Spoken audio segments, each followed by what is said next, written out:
135 గజాల భూమి కేవలం 8 లక్షలకే. ప్రతి నెల 10,000 మంత్లీ రెంటల్ ఇన్కమ్. అదే దాంట్లో పాలసీలు డిసైడ్ చేస్తాం. అంటే బ్రాండ్ని బట్టి ఇప్పుడు 60 రూపాయలు 70 రూపాయలు 2014-19లో ఉన్నాయి. Now we are in 24-25. ఈ లోపల ధరలు పెరుగుంటాయి. వీటన్నిటిని దృష్టిలో పెట్టుకుని పాలసీలో రేట్లు కానివ్వండి, అది ప్రైవేట్ షాప్స్ నుంచా లేకపోతే గవర్నమెంట్ షాప్స్ నుంచా పాలసీ అంతా కూడా చేస్తాం. బట్ మా ఉద్దేశం ఏంటంటే ఏదైతే ఆరోగ్యానికి కూడా హానికరంగా తయారైన మద్యం బ్రాండ్స్ని ఈ రాష్ట్రంలో కొనసాగించకూడదు. ఏ బ్రాండ్ వచ్చినా కూడా ఆ క్వాలిటీని అన్ని విధాలా కూడా అందుబాటులో ఉన్న అన్ని టెస్టింగ్ మెథడ్స్ని వాడి దాని క్వాలిటీని మాత్రం ఎన్ష్యూర్ చేసుకోవాలి. ఎందుకంటే ప్రజల ఆరోగ్యానికి చేయకూడదు.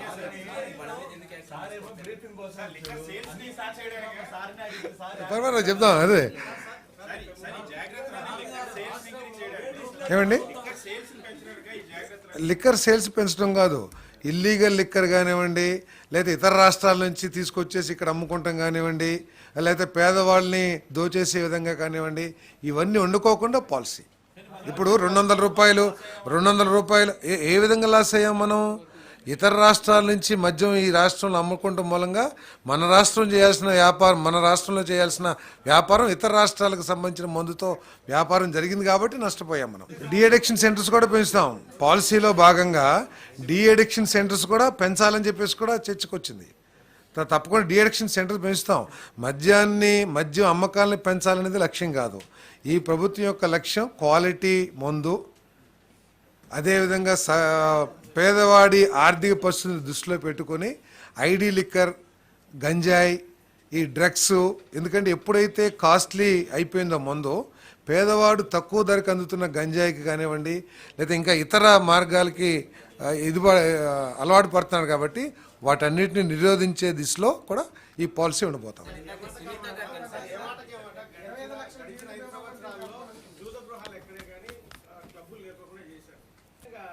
అంటే కొన్ని కోర్టు ఉత్తర్వులు కూడా ఉన్నాయి క్లబ్స్ని ఓపెన్ చేయమని చెప్పేసి. కొన్ని చట్టపరంగా ఆడుకునే అట్లు కూడా ఉన్నాయి. సో కోర్టు ఉత్తర్వుల ప్రకారం ఎక్కడ ఓపెన్ చేయాల్సి వస్తే ఓపెన్ చేస్తారేమో, అంతేగాని జూద గృహాలను అయితే ఓపెన్ చేయం. కొన్ని పేకాట క్లబ్లని పేరు పెట్టేశారు మీరు. పేకాటలో కూడా రకరకాల ఆటలు ఉన్నాయి. కొన్ని ఆటలు చట్టపరంగానో లేకపోతే న్యాయపరంగానో కూడా ఆడవచ్చని కూడా కోర్టు ఉత్తర్వులు ఇస్తున్నాయి.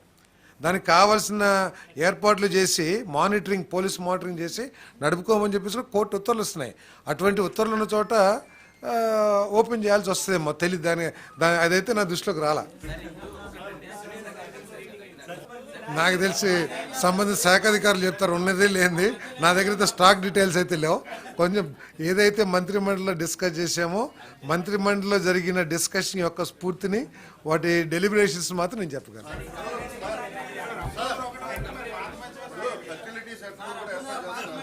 ఏమండి, దాని గురించి చర్చించేలా, కానీ ఫెర్టిలిటీ రేటు తగ్గిపోతుంది అనేది మాత్రం అర్థం చేసుకోవాల్సిన విషయం.